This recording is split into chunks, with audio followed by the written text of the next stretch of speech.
Hello yes ఈరోజు మనం చెప్పుకోబోతున్నటువంటి topic చేపలు వర్గీకరణ. చేపల్లో ఉండేటటువంటి సాధారణ లక్షణాలను ఆధారంగా చేసుకొని చేపలను వర్గీకరించడం జరిగిందండి. సో సాధారణంగా చేపలను మొదటగా 3 విభాగాలుగా వర్గీకరించారు. అందులో మొదటిది ప్లాకోడర్మీ, రెండవది క్యాండ్రిక్తిస్, మూడవది యాస్టిక్తిస్. సో ఒక్కొక్క విభాగం గురించి, ఒక్కొక్క విభాగంలో ఉండేటటువంటి జీవుల లక్షణాల గురించి, వాటికి సంబంధించినటువంటి ఉదాహరణలను మనము ఇవాటి క్లాస్లో చూద్దాం. మొదటగా ప్లాకోడర్మీ సాధారణంగా చేపల యొక్క విభాగంలో విలుప్తమైపోయినటువంటి జీవులన్నింటినీ కూడా ఈ ప్లాకోడర్మీలో చేర్చడం జరిగింది. అయితే ప్లాకోడర్మీ అంటే ఏంటి? ఇక్కడ ప్లాకోడర్మీలో ప్లాకోస్ అంటే ఫలకం అని అర్థం వస్తుంది. డర్మీ మీన్స్ చర్మం, అంటే చర్మం పైన పొలుసుల బదులుగా ఫలకాలైనటువంటి నిర్మాణాలు, దృఢమైనటువంటి ఫలకాల వంటి నిర్మాణాలు ఏర్పడి ఉంటాయి కాబట్టి వీటిని ప్లాకోడర్మీ అనేటువంటి విభాగపు పేరుతో సూచించడం జరిగింది. సో ఈ విభాగంలో ఉన్న జీవులన్నీ కూడా విలుప్తమైపోయినటువంటి జీవులు. అయితే ఈ విలుప్తమైనటువంటి చేపలు మృదులాస్థి చేపల యొక్క పూర్వీకులుగా పరిగణించడం జరుగుతుంది. అంటే ఇప్పుడు మనకు ఉన్నటువంటి క్యాండ్రిక్తిస్ చేపల యొక్క పూర్వీకులుగా ఈ ప్లాకోడర్మీ చేపలను గుర్తించడం జరిగింది. సో ఇవి సైలూరియన్ యుగంలో ఆస్ట్రకోడర్మీ నుండి ఉద్భవించినట్టుగా భావన ఉంది. అయితే మధ్యజీవ మహాయుగం ప్రారంభంలోనే ఇవి విలుప్తమైపోయినట్టుగా కూడా గుర్తించడం జరిగింది. సో ఎప్పుడండి? సైలూరియన్ యుగంలో ఆస్ట్రకోడర్మీ జీవుల నుండి ఉద్భవించి మధ్యజీవ మహాయుగం ప్రారంభంలో విలుప్తమైపోయినట్టుగా చెప్పుకోవడం జరిగింది. అయితే వీటిలో కొన్ని మంచినీటి జీవులుగా ఉంటున్నాయి, మరికొన్ని సముద్రపు నీటి జీవులుగా ఉంటున్నాయి. సో నెక్స్ట్ పాయింట్కి వచ్చినట్లయితే దృఢమైనటువంటి అస్థి కవచాన్ని ఇందాకనే చెప్పుకున్నాం. ప్లాకో అంటే ఫలకాల వంటి నిర్మాణాలు చర్మం పైన ఏర్పడి ఉంటాయి.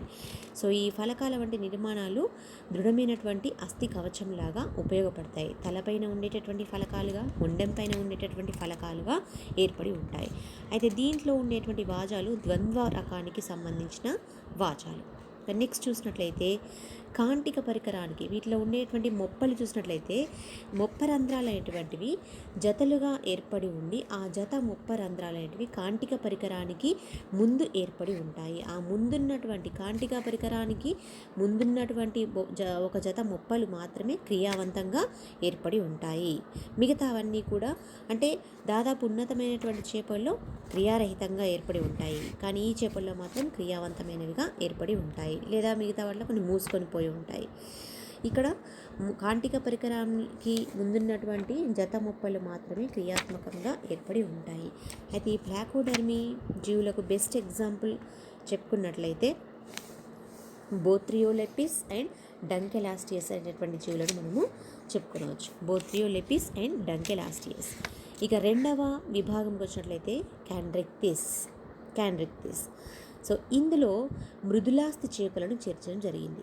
అయితే ఇందులో క్యాండ్రిక్తిస్ అనే పదాన్ని యొక్క అర్థాన్ని కనుక చూసినట్లయితే దీంట్లో క్యాండ్రోస్ అంటే మృదులాస్థి అని, ఇక్తిస్ అంటే చేప అని, మృదులాస్థి నిర్మాణాన్ని కలిగినటువంటి చేపలుగా వీటిని పరిగణిస్తారు. వీటిలో మృదులాస్థి చేపలు మాత్రమే ఉంటాయి. ఇవన్నీ కూడా సముద్రపు జీవులే. సో ఈ సముద్రపు జీవుల్లో ఉండేటటువంటి పుచ్చవాజం విషమపాలి రకానికి సంబంధించింది. అంటే అసమానంగా విభజన చెందినటువంటి పుచ్చవాజాన్ని మనం ఇందులో చూడడం జరుగుతుంది. ఇక అస్థిపంజరం విషయానికి వచ్చినట్లయితే అంతర అస్థిపంజరం, దేహం లోపల వైపు ఉన్నటువంటి అస్థిపంజరం పూర్తిగా మృదులాస్థి నిర్మితంగా ఏర్పడి ఉంటుంది. ఇక నోరు, నాసికారంధ్రాలు అనేటివి దేహ పూర్వాంత ఉదరతలంలో ఏర్పడి ఉంటాయి. ఓకే, నాసికారంధ్రాలు, నోరు దేహ ఉదరతలంలో ఏర్పడి ఉంటాయి. వీటి ప్రేగులో శోషణతల వైశాల్యాన్ని పెంచడానికి సర్పిల కవాటం కూడా ఏర్పడి ఉంటుంది. ఇక శ్వాసక్రియకు వచ్చినట్లయితే 4 నుండి 7 జతల మొప్ప చీలికలు ఉంటాయి. ఇవి ఫలకాకృతి మొప్పలుగా ఏర్పడి ఉంటాయి. ఎన్నమ్మా? 4 నుండి 7 జతల మొప్ప చీలికలను మనము ఈ క్యాండ్రిక్తిస్ చేపల్లో గుర్తించవచ్చు. సో దీంట్లో వాయుకోశము అనేది ఉండదు. మనం చేపల యొక్క సాధారణ లక్షణాలు చెప్పుకున్నాం. వాయుకోశం అంటే ఏంటి?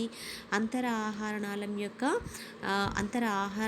యొక్క త్వచ నిర్మాణం బహిర్వర్తనం చెందటం వల్ల ఆహారనాళానికి వెలుపలి వైపున ఒక చిన్నని వేలు వంటి నిర్మాణం ఏర్పడుతుంది. దాన్ని గాలితిత్తి లేదా వాయుకోశం అని అంటారు. ఆ వాయుకోశం గోడలు అనేకమైన రక్తకేశ నాళికలను కలిగి ఉండటం వల్ల జీవద్రవ్యంలో ఉండేటటువంటి ఆక్సిజన్ను గ్రహించి కార్బన్ డైఆక్సైడ్ను బయటకు విడుదల చేసి, అంటే శ్వాసక్రియలో వాయువుల వినిమయంలో ఉపయోగపడుతుంది. కాబట్టి దాన్ని మనం ఏమంటున్నాము, వాయుకోశం అని అంటున్నాము.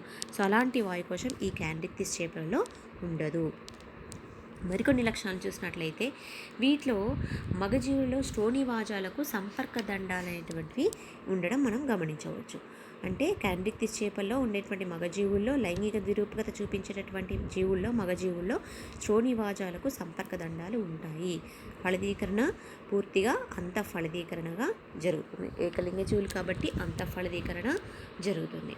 ఇక్కడ చాలా వరకు వీటిలో ఈ క్యాండిక్తిస్లో సొరచేపలను, అన్ని రకాల రేచేపలను చేర్చడం జరిగింది. ఓకే, క్యాండిక్తిస్లో ఉండేటటువంటి చేపలు ఏ రకానికి సంబంధించినవంటే మనకు సొరచేపలు, షార్క్ ఫిషెస్ను, రే చేపలను, స్కేట్ చేపలను మనము ఇందులో చేర్చడం జరిగింది. ఇక అభివృద్ధి విషయానికి వచ్చినట్లయితే వీటిలో ప్రత్యక్ష అభివృద్ధి ఉంటుంది. ఎలాంటి డింబక దశ ఉండదు కాబట్టి దాన్ని ప్రత్యక్ష అభివృద్ధి అంటున్నాము. మరి ఇలాంటి లక్షణాలను చూపించేటటువంటి క్యాండిక్తిస్ చేపల్లో మళ్ళీ మనము 2 ఉపవిభాగాలను గుర్తించవచ్చు. ఒకటి ఎలస్మోబ్రాంకి, మరొకటి హోలోసెఫాలి లేదా దీనినే బ్రాడియోడాంటీ అని కూడా అంటారు. సో ఈ ఎలస్మోబ్రాంకి, బ్రాడియోడాంటీని చూసే ముందు మన కింద ఇచ్చినటువంటి డయాగ్రామ్లో ఏమున్నాయి, పుచ్చవాజాల యొక్క రకాలు ఉన్నాయి. ఇక్కడ పుచ్చవాజం యొక్క రకాల్లో హోమో సర్కిల్ని చూస్తున్నాము, డిఫీ సర్కిల్ని చూస్తున్నాము, హెటెరో సర్కిల్ను చూస్తున్నాము. ఇక్కడ మనకున్నటువంటి ఈ డయాగ్రామ్ల ఆధారంగా చూసినట్లయితే హెటెరో సర్కిల్లో పుచ్చవాజం ఏమైంది, విభజన చెందింది. దీన్నే మనం ఏమంటున్నాము, విషమపాలి పుచ్చవాజంగా చెప్పుకుంటున్నాము. ఇక డిఫీ సర్కిల్ చూడండి, ఎలాంటి విభజన కూడా అక్కడ లేదు, గుండ్రటి నిర్మాణంతో ఉండేటువంటి వాజాన్ని చూస్తున్నాం. దాన్ని మనం డిఫీ సర్కిల్ అంటున్నాము. హోమో సర్కిల్లో చూసినట్లయితే అక్కడ 2 రకాల, అంటే పుచ్చవాజము అనేది ఏక నిర్మాణంగా ఉంది, ఎలాంటి విభజన లేకుండా సరిసమాన స్థితిలో ఏర్పడి ఉంది. కాబట్టి దాన్ని హోమో సర్కిల్గా పేర్కొంటున్నాము. Heterocercal, diphycercal, homocercal. So ఇక్కడ ఉండేటటువంటి మన క్యాండిక్తిస్ చేపల్లో చూపించేటటువంటి మిగతా చేపలు కలిగి ఉండేటటువంటి పుచ్చవాజం యొక్క రకాలు. ఇక ఎలస్మోబ్రాంకి ఉపవిభాగం యొక్క లక్షణాలు కనుక చూసినట్లయితే ఎలస్మోబ్రాంకిలో మనం సర్వసాధారణంగా ఏం చేర్చాం, దీంట్లో సొరచేపలను, రే చేపలను దీంట్లో చేర్చడం జరిగింది. సో మరి వీటిలో దేహాన్ని కప్పుతూ ఉండేటువంటి బాహ్య అస్థిపంజర నిర్మాణాలుగా ప్లాకాయిడ్ పొలుసులు అనేటువంటివి ఉంటాయి. ప్లాకాయిడ్ పొలుసులను కలిగి ఉంటాయి. వీటిలో అవస్కరం అనేది ఉంటుంది. 5 నుండి 7 జతల మొప్పచీలికలను కూడా గుర్తించవచ్చు. ఏంటండి ఇవి, ఎలస్మో బ్రాంకి చేపలు. మరి వీటిలో ఈ ఎలస్మో బ్రాంకి చేపలు సాధారణంగా ఆహారనాళం అవస్కరం ఉంటుంది, కానీ ఆహారనాళం అవస్కరంలోనికి తెరుచుకుంటుంది. సో 5 నుండి 7 జతల మొప్పచీలికలు ఉంటాయని చెప్పుకుంటున్నాం. సో ఉపరికుల ఉండదు, వీటిలో ఉపరికుల అనేది పూర్తిగా లోపిస్తుంది. సో ఇందులో ఉండేటటువంటి చేపలు షార్క్ మరియు రే స్కేట్ చేపలను కనుక చూసినట్లయితే మొదటగా షార్క్ చేపల యొక్క లక్షణాలు గుర్తించినట్లయితే వీటిలో ఇవి సాధారణంగా షార్క్ చేపలు అనేటువంటివి తీరం నుండి సుదూర ప్రాంతాల్లో దూర జలాలలో ఆవాసాన్ని ఏర్పరచుకుంటాయి. వీటి దేహం కదురు ఆకారాన్ని కలిగి ఉంటుంది. సో దేహానికి పూర్వాంతంలో గ్రసనీ పార్శ్వాల్లో 5 నుండి 7 జతల పార్శ్వ మొప్పచీలికలు అనేటివి ఏర్పడి ఉంటాయి. మనం ఇందాక చూసినాం, కొన్నింట్లో ఉదర ప్రాంతంలో కనబడుతున్నాయి. ఇందులో మాత్రం గ్రసనీ పార్శ్వాలలో 5 నుండి 7 జతల మొప్పచీలికలు ఏర్పడి ఉంటాయి. శ్వాసరంధ్రాలు చాలా చిన్నవిగా ఏర్పడి ఉంటాయి. బెస్ట్ ఎగ్జాంపుల్స్ షార్క్ చేపలకు ఏమని చెప్పుకోవచ్చు, స్కోలియోడాన్ చెప్పుకోవచ్చు. మనం దీన్ని ఇండియన్ డాగ్ ఫిష్గా చెప్పుకుంటాము. Scoliodon, Rhinodon typus, Sphyrna, zygaena, Stegostoma. Okay, Stegostoma. So మీకు ఇక్కడ కనబడుతున్నటువంటి చేపలు చూడండి, మనకి ఇక్కడ సుత్తితల చేప ఉంది, అదేవిధంగా జైగినా ఉంది. సుత్తితల చేపను స్పిర్నా అంటున్నాము. ఓకే, సో రైనోటైపస్ ఇవన్నీ రకాల చేపలు కూడా మనకు దేని కిందకి వస్తున్నాయి, షార్క్ చేపల కిందకి వస్తున్నాయి. ఇక రెండవ రకమైనటువంటి చేపలను కనుక చూసినట్లయితే వీటిని రే చేపలు, స్కేట్ చేపలు అంటున్నాం. ఇవి పూర్తిగా సముద్రపు అధస్థలంలో అంటే కింది వైపున సముద్రం యొక్క కింది ప్రాంతంలో నివసిస్తుంటాయి. పృష్ఠోదరంగా అణచబడినటువంటి శరీరాన్ని కలిగి ఉంటాయి. మనం ఇందాక చూసినటువంటి చేపలు కదురు ఆకారాన్ని కలిగి ఉన్నాయి, కానీ ఇవి దేహ పృష్ఠ ఉదర ప్రాంతం అణచబడినటువంటి శరీర నిర్మాణాన్ని కలిగి ఉంటాయి. వీటిలో మొప్ప చీలికలు ఉదర ప్రాంతంలో ఏర్పడి ఉంటాయి. ఇందాక మనం చూసినటువంటి షార్క్ చేపల్లో ఎలా ఉన్నాయి, దశనీ పార్శ్వాలు ఉన్నాయి, కానీ ఈ రే మరియు స్కేట్ చేపలలో ఉదర ప్రాంతంలో 5 జతల మొప్ప చీలికలు ఏర్పడి ఉంటాయి. శ్వాసరంధ్రాలు చాలా పెద్దవిగా ఉన్నాయి. ఇందాక దాంట్లో శ్వాసరంధ్రాలు చిన్నవిగా, కొన్నింటిలో పూర్తిగా లోపించి ఉంటాయి, కానీ వీటిలో మాత్రం శ్వాసరంధ్రాలు పెద్దవిగా ఏర్పడి ఉన్నాయి. మరి వీటికి best examples Myliobatis, Torpedo, Trygon, Rhinobatis and Pristis. మీరు ఇందులో టార్పిడో అనే చేపని మీరు సర్వసాధారణంగా వినుంటారు, విద్యుత్ చేప అని అంటుంటాం. మీరు ఇంటర్మీడియట్లో కావచ్చు, ఇంటర్మీడియట్లో మీరు దీని యొక్క స్పెసిమెన్ చూసే ఉంటారు, విద్యుత్ చేప అని పేర్కొంటాం. సో కింద పిక్చర్లో కూడా మీకు ఇవ్వబడింది లెఫ్ట్ సైడ్. ఇక ప్రిస్టిస్, దీన్ని రంపపు తల చేపగా చెప్పుకోవడం జరుగుతుంది, రంపపు తల చేప. నెక్స్ట్ రైనోబేటిస్ అండ్ ట్రైగాన్ అండ్ మైలియోబేటిస్ అనేటటువంటి చేపలు దీనికి ఎగ్జాంపుల్గా చెప్పుకోవచ్చు. ఓకే, సో ఇవి దేంట్లో మనకు ఇది క్యాండ్రిక్తిస్లో ఉండేటటువంటి 2 ఉపవిభాగాల్లో ఉండేటటువంటి చేపలు. ఇది ఇలస్మో బ్రాంకిలో ఉండేటటువంటి షార్క్ చేపలు మరియు రే స్కేట్ చేపలు. ఇక నెక్స్ట్ విభాగం అయినటువంటి బ్రాడియోడాంటీ లేదా హోలోసెఫాలికి వెళ్ళినట్లయితే దీంట్లో ప్రౌఢ దశలో చర్మం పైన పొలుసులు అనేటివి లోపిస్తాయి. ప్రౌఢ దశలో ఉండేటువంటి చేపలలో పొలుసులు అనేటివి పూర్తిగా లోపిస్తాయి. అవస్కరం కూడా పూర్తిగా లోపిస్తుంది. శ్వాసరంధ్రాలు కూడా దీంట్లో ఏర్పడి ఉండవు. కేవలం 4 జతల మొప్ప చీలికలు మాత్రమే ఉంటాయి. అయితే ఈ మొప్ప చీలికల ప్రాంతాలను కప్పుతూ ఉపరికులాని నిర్మాణం కూడా ఏర్పడి ఉంటుంది. మరి వీటిలో ఉండేటటువంటి ఈ లక్షణాలు కలిగి ఉండేటువంటి బ్రాడియోడాంటీ చేపలకు ఉదాహరణగా చూసినట్లయితే మనం వీటిని ఏమనొచ్చు, కైమెరా, హైడ్రోలాగస్, క్యాల్లో రింకస్. సో ఇక్కడ కైమెరా అనేటటువంటి ఏది చేప ఉంటుంది, దీన్ని దయ్యపు చేపగా కూడా మనం పేర్కొంటుంటాం. ఓకే, దయ్యపు చేపగా కూడా పేర్కొంటుంటాం. సో ఇవి బ్రాడియోడాంట్ ఉపవిభాగానికి సంబంధించినటువంటి జీవులు. ఇక 3వ విభాగం యాస్టిక్తిస్ని కనుక అబ్జర్వ్ చేసినట్లయితే యాస్టిక్తిస్ చేపలు పూర్తిగా అంతర అస్థిపంజరం అనేది అస్థిక చేత, ఎముక చేత ఏర్పడి ఉన్నట్లయితే వాటిని అస్థి చేపలు యాస్టిక్తిస్లో చేర్చడం జరిగింది. సో ఇవి మంచినీటిలోనూ, సముద్రపు నీటిలోనూ, ఉప్పు నీటి కయ్యల్లో కూడా నివసించగలిగేటటువంటి అనుకూలతలను ఇవి కలిగి ఉంటాయి. మరి వీటిలో ఉండేటువంటి సాధారణ లక్షణాలు చూసినట్లయితే అస్థి నిర్మితమైనటువంటి అస్థిపంజరాన్ని కలిగి ఉన్నాయి. నోరు ముట్టె అగ్రభాగాన్ని కలిగి ఉంటుంది, అంటే నోటి ప్రాంతం అంతా కూడా ముట్టెగా ఏర్పడి ఉంటుంది. ముట్టె ప్రాంతం దేహ అగ్రభాగంగా ఏర్పడి ఉంటుంది. ఇక్కడ అవస్కరం అనేది ఉండదు.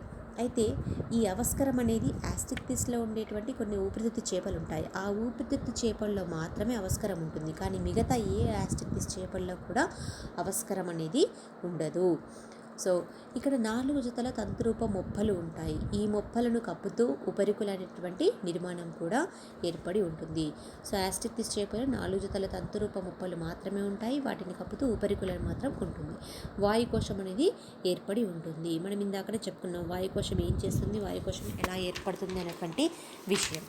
నెక్స్ట్ సాధారణంగా అమ్మోనోటెలిక్ జీవులు, అంటే ఇవి విసర్జించే విసర్జక పదార్థాల్లో అమ్మోనియా అనేది విసర్జక పదార్థంగా ఉంటుంది. కాబట్టి అమ్మోనియా పదార్థాన్ని విసర్జించే జీవులను మనం ఏమంటాము, అమ్మోనోటెలిక్ జీవులుగా పేర్కొంటాం. సో దాదాపు చేపలన్నీ కూడా అమ్మోనోటెలిక్ జీవులే. ఇందులో మెయిన్గా యాస్టిక్తిస్ జీవులు వచ్చేసరికి అమ్మోనోటెలిక్ జీవులు. బాహ్య ఫలదీకరణ జరుగుతుంది. వీటిలో ఎక్కువ శాతం చేపలన్నీ కూడా అండోత్పాదక జీవులుగానే ఏర్పడి ఉంటాయి. ఇలాంటి లక్షణాలతో కూడుకున్నటువంటి యాస్టిక్తిస్ చేపలు మళ్ళీ 3 విభాగాలుగా వర్గీకరించడం జరిగింది. అవి ఏమిటివంటే, 1వది ఎకాంథోడి, రెండవది సార్కోటెరిజీ, మూడవది యాక్టినోటెరిజీ. ఇక్కడ మొదటగా ఉండేటువంటి ఎకాంతోడి జీవులన్నీ కూడా ప్రస్తుతం జీవించలేనటువంటి విలుప్తమైపోయినటువంటి జీవులు. ఈ విలుప్తమైపోయినటువంటి జీవులను మనం ఎకాంతోడిలో చేర్చడం జరిగింది. మరి వరుసగా మనం 3 ఉపవిభాగాల్లో ఉండేటటువంటి జీవుల లక్షణాలను, ఉదాహరణలను తెలుసుకుందాం. మొదటగా ఎకాంతోడి. ఇవి సర్వసాధారణంగా అతి ప్రాచీనమైనటువంటి నాథోస్టోమ్స్గా పేర్కొనడం జరుగుతుంది. ఓకే, నాథోస్టోమ్స్గా ఉండి అతి ప్రాచీనమైన జీవులుగా ఏర్పడి ఉంటాయి. సో ఇవి పర్మియన్ యుగంలోనే విలుప్తమైపోయినట్టుగా భావించడం జరుగుతుంది. పర్మియన్ యుగంలో విలుప్తమైనటువంటి జీవులుగా వీటిని పేర్కొనడం జరుగుతుంది. వీటిలో గానాయిడ్ పొలుసులు ఉంటాయి. అంటే పొలుసులో ఉండేటువంటి రకాల్లో ఇవి గానాయిడ్ పొలుసుల చేత వీటి యొక్క చర్మం అనేది, వీటి యొక్క దేహం అనేది కప్పబడి ఉన్నటువంటి చిన్నటి సైజులో ఉండేటువంటి చేపలుగా వీటిని పేర్కొనడం జరుగుతుంది. ఇక పెద్ద కంటకాలు వాజాలకు ఆధారాన్ని కలగజేస్తాయి. మనం కంటకాలు అనుకుంటాం కదా, స్పిక్యూల్స్.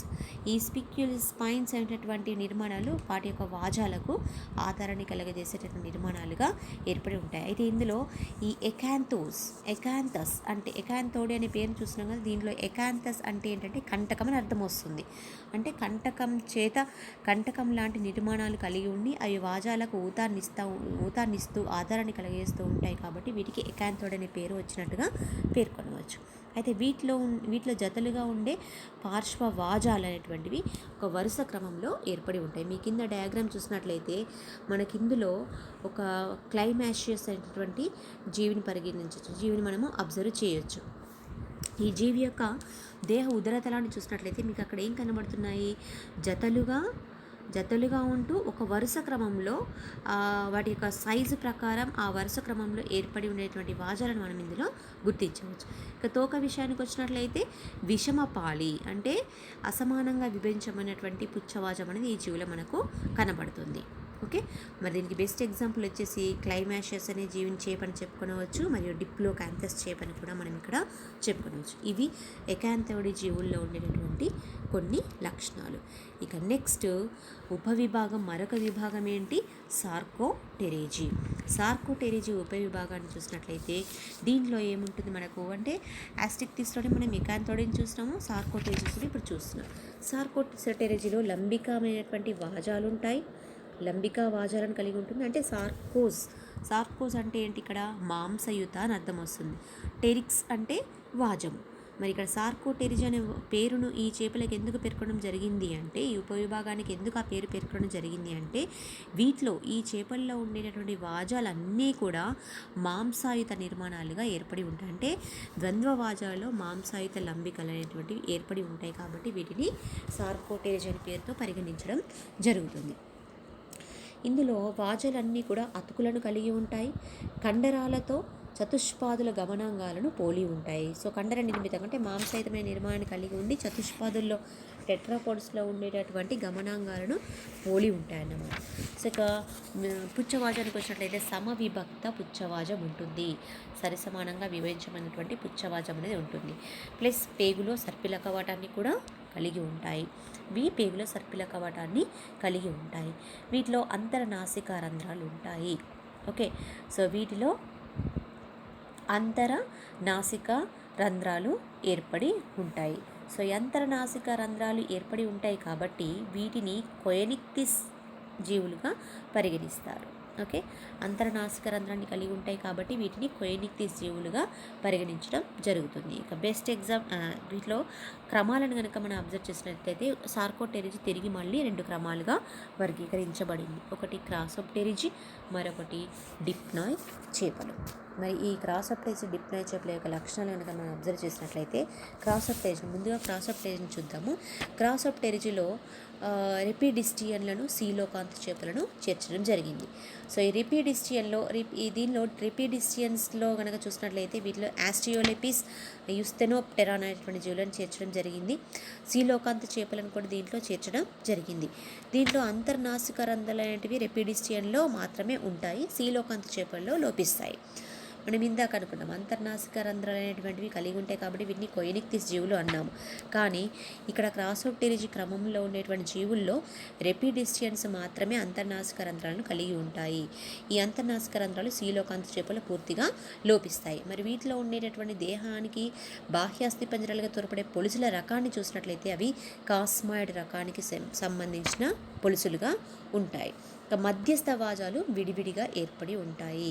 మధ్యస్థంగా ఉండేటువంటి వాజాలు విడివిడిగా ఏర్పడి ఉంటాయి. శ్వాసరంధ్రాలు ఉంటాయి.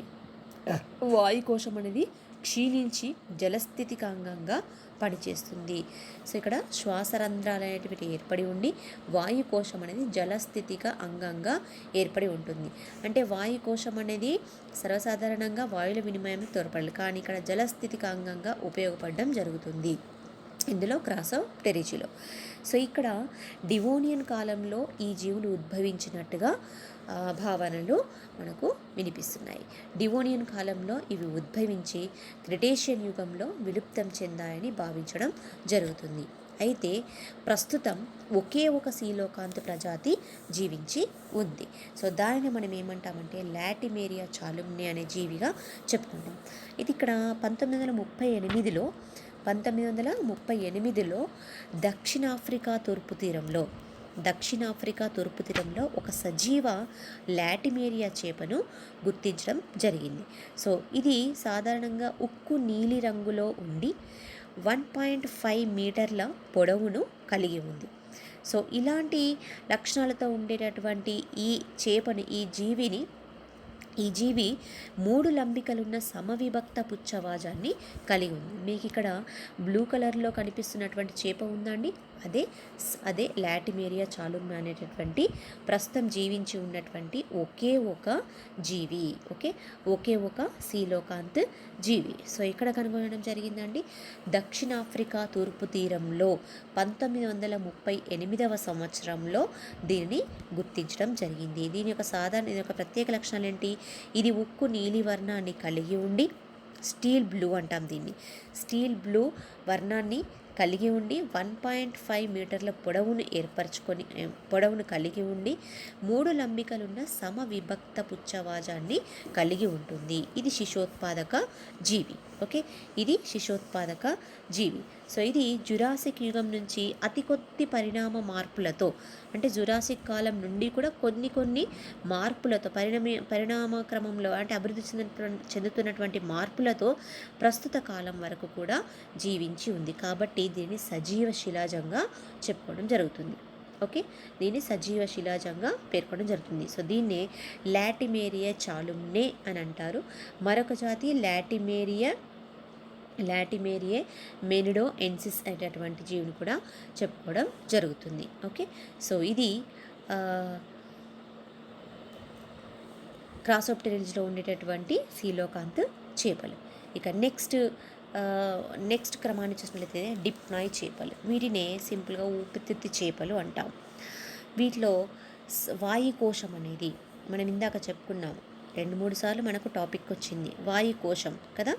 ఇది వాయుకోశం అనేది అంతర ఆహారనాళం నుండి ఏర్పడి వాయువుల వినిమయం తోడ్పడి శ్వాసక్రియలో ఉపయోగపడుతుందని చెప్పుకున్నాం. వాయుకోశాన్ని కలిగి ఉన్న జీవులను ఊపిరితిత్తు చేపలు అని అంటారని చెప్పుకున్నాం. సో ఊపిరితిత్తు చేపలైనటువంటి డిప్నాయ్ చేపల్లో సైక్లాయిడ్ పొలుసులు ఉంటాయి. నెక్స్ట్ పృష్ఠ ఉదర వాజాలు పుచ్చవాజంతో కలిసి ఉంటాయి. పుచ్చవాజంతో కలిసి ఉంటాయి. మీరు ఇక్కడ కింద చూడండి, ఏ జీవిని మీరు నియోసెరటోడస్ను, లెపిడోసైరాన్ను, ప్రొటాప్టెరస్ను ఇవన్నీ కూడా డిప్నాయ్ చేపలకి ఎగ్జాంపుల్స్.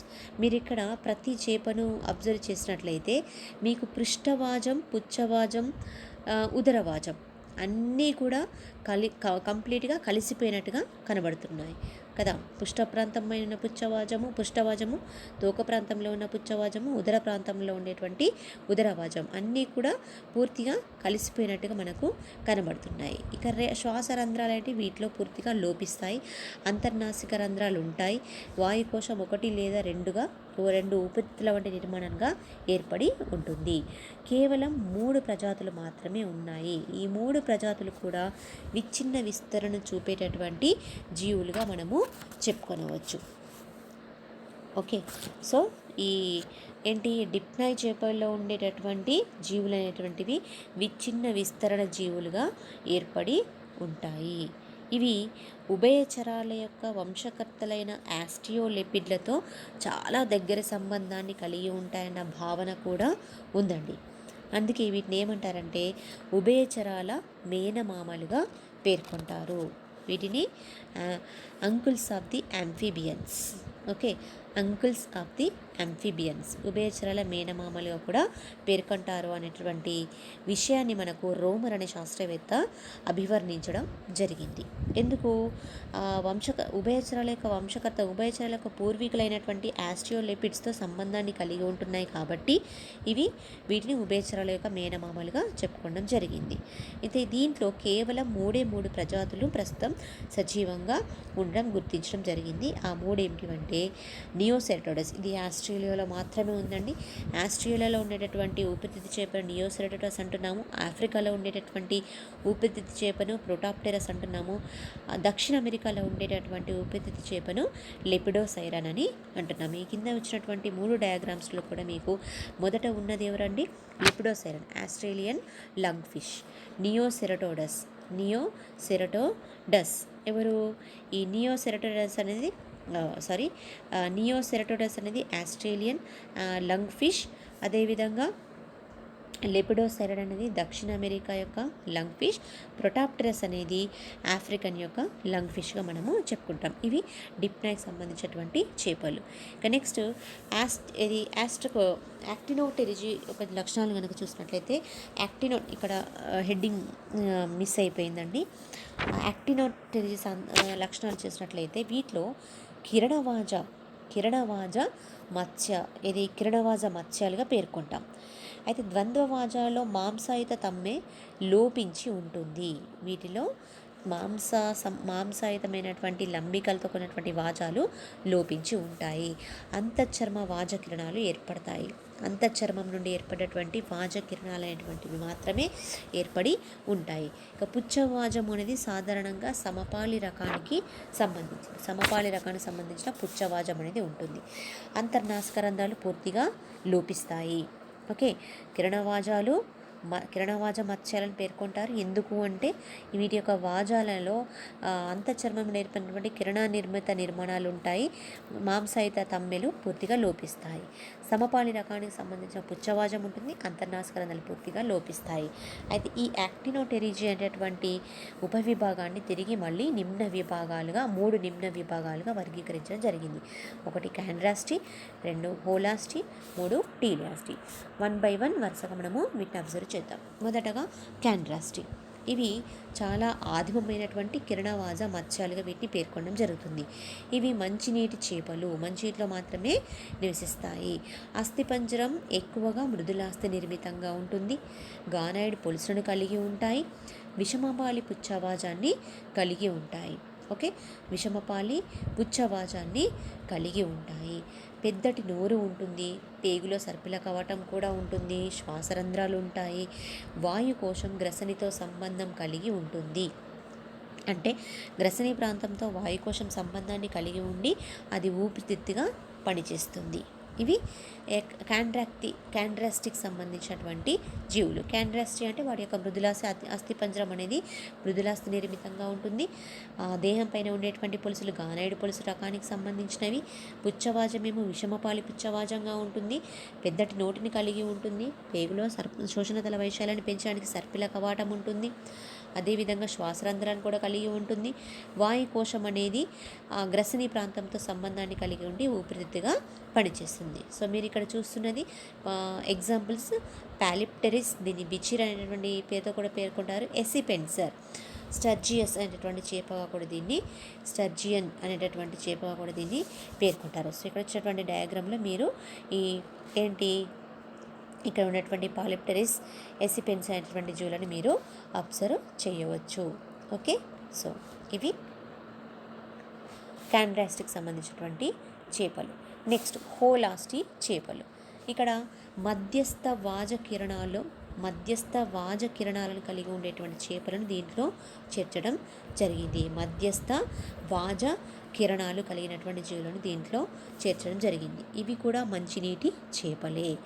అంతర అస్థి పంజరం మధ్యస్థంగా అస్థిభవనం చెంది ఉంటుంది. అంటే అంతర అస్థి పంజరం అనేది అస్థిక చేత మధ్యస్థంగా ఉండేటటువంటి అస్థి చేత ఏర్పడి ఉంటుంది. వీటిలో గానాయిడ్ లేదా సైక్లాయిడ్ రకానికి సంబంధించినటువంటి పొలుసులు బాహ్య అస్థి పంజరాలుగా ఏర్పడి ఉంటాయి. అదేవిధంగా పుచ్చవాజానికి వచ్చినట్లయితే విషమపాలి పుచ్చవాజం అనేది ఏర్పడి ఉంటుంది.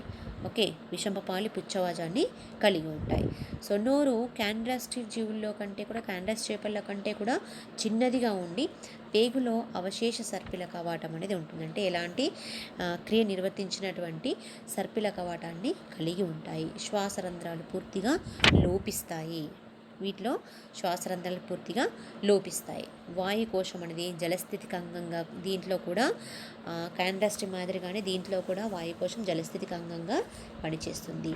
ఈ హోలాస్టిక్ బెస్ట్ ఎగ్జామ్స్ ఎవరంటే ఎమియా అనేటటువంటి చేప మరియు బౌఫిష్, దీన్నే బౌఫిష్ అంటాము. అదేవిధంగా లెపిడాస్టియస్, దీన్నే గార్పైక్ చేపగా పేర్కొంటారు. మీకు ఇక్కడ మొదటి పిక్చర్లో చూసినట్లయితే ఎమియా అనేటటువంటి చేపను గుర్తించవచ్చండి. అదేవిధంగా గార్పైక్, ఇది లెపిడాస్టియస్ అనేటువంటి చేపని మీరు ఇక్కడ చూడవచ్చు డయాగ్రామ్లో. ఓకే, సో ఇవి హోలాస్టిక్ సంబంధించినటువంటి చేపలు. ఇక నెక్స్ట్ చివరి నిమ్న వర్గం ఏంటి? టీలియాస్టి చేపలు. సో ఆధునికమైనటువంటి లక్షణాలతో కూడుకున్నటువంటి కిరణవాజాలను కలిగిన మత్స్యాలను, చేపలను టీలియాస్లో చేర్చడం జరిగింది. ఇవి అన్ని రకాల జలావాసాల్లో నివసిస్తాయి. సముద్రంలోనూ, మంచినీటి నదుల్లోనూ, చెరువుల్లోనూ ఇలాంటి వాతావరణాలు, అన్ని రకాల వాతావరణాల్లో కూడా నివసించగలిగేటువంటి అవకాశాన్ని, అనుకూలతలను కలిగి ఉంటాయి. మరి వీటిలో దేహాన్ని ఆవరిస్తూ ఉండేటువంటి బాహ్యాస్థి పంజరం ఏ రకమైన పొలుసుతో ఏర్పడుతుంది అంటే సైక్లాయిడ్ మరియు టీనాయిడ్ పొలుసులతో ఏర్పడుతుంది. ఓకే, ఏ రకమైనటువంటి పొలుసులు ఉంటున్నాయి? సైక్లాయిడ్ మరియు టీనాయిడ్ పొలుసులు. ఇక పుచ్చవాజానికి వచ్చినట్లయితే సమపాలి పుచ్చవాజం అనేది ఏర్పడి ఉంటుంది. ఓకే, ఇక చిన్నటువంటి నోరును కలిగి ఉంటాయి. పేగులో సర్పిల కవాటం కూడా ఏర్పడి ఉంటుంది. వీటిలో కూడా శ్వాసరంధ్రాలు పూర్తిగా లోపిస్తాయి. శ్వాసరంధ్రాలు అనేటువంటి ఏర్పడి ఉండవు. సో దీంట్లో కూడా వాయుకోశం గ్రసనితో సంబంధం కలిగి ఉండదు. సో మిగతా వాటిలో మనం చూసినట్లయితే వాయుకోశం గ్రసనితో సంబంధాన్ని కలిగి ఉంది. కానీ ఆధునిక లక్షణాలతో కూడినటువంటి టీలియాస్టిలో మాత్రం వాయుకోశం గ్రసనితో ఎలాంటి సంబంధాన్ని కలిగి ఉండదు. బెస్ట్ ఎగ్జాంపుల్స్ ఫర్ టీలియాస్ చూసినట్లయితే ఎగ్జోసిటస్, హిప్పోక్యాంపస్, ఎకినిస్ అండ్ యాంగ్విల్లా అనేటటువంటి చేపలను మనం ఇక్కడ చెప్పుకోవచ్చు. సో ఇక్కడ ఎగ్జోసిటస్, దీన్ని సాధారణంగా మనం ఎగిరే చేపగా చెప్పుకుంటాం కదా. ఎగ్జోసిటస్ ఎగిరే చేప. హిప్పోక్యాంపస్ మీరు ఇక్కడ చూసినట్లయితే నీటి గుర్రం, దీన్ని మనం నీటి గుర్రం అంటాం. ఇది ఎగ్జోసిటస్, ఎగిరే చేప, ఫ్లయింగ్ ఫిష్ అని కూడా పేర్కొంటాం. సో దీన్ని సీ హార్స్, ఇది హిప్పోక్యాంపస్, సీ హార్స్ అనే పేరుతో కూడా మనం దీన్ని చెప్పుకుంటాం. ఏది? హిప్పోక్యాంపస్ అనేటటువంటి జీవి. మనం ఇక్కడ రెండు పిక్చర్లో కూడా మనకి హిప్పోక్యాంపస్ని, సీ హార్స్ని చూపించడం జరిగింది. ఓకే, సో ఇవి మిగతా ఎగ్జాంపుల్స్ చూసినట్లయితే ఎకినిస్ అండ్ యాంగ్విల్లా.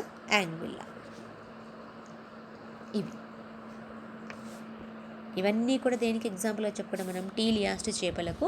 అంటే ప్రస్తుతం అభివృద్ధి క్రమంలో ఉంటూ ఆర్థికపరమైనటువంటి లాభాన్ని చేకూర్చుతున్నటువంటి చేపలుగా మనము ఈ టీలియాస్టి చేపలను చెప్పుకోవడం జరుగుతుంది.